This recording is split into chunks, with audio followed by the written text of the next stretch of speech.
Il maltempo che ha colpito nelle scorse ore il Veneto, dal Veronese al litorale veneziano, passando per il Vicentino e la Marca Trevigiana. Il presidente Alberto Stefani ha dichiarato lo stato di emergenza regionale. Si è trattato di un evento diffuso e violento, dice Stefani, a causa del quale si sono verificati danni anche gravi, che sono ovviamente ancora in fase di definizione e di verifica e che potranno essere successivamente ricompresi nell'atto.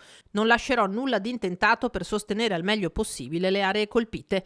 Ma il maltempo non è finito, continuiamo a monitorare con la massima attenzione l'evoluzione della situazione meteorologica, ha dichiarato l'assessore all'ambiente e al clima del Veneto Elisa Venturini. Tra domani e sabato nuova fase di tempo instabile con la possibilità di rovesci temporaleschi, forti raffiche di vento, grandinate e precipitazioni anche intense, soprattutto nelle aree pianeggianti del centro-sud della regione.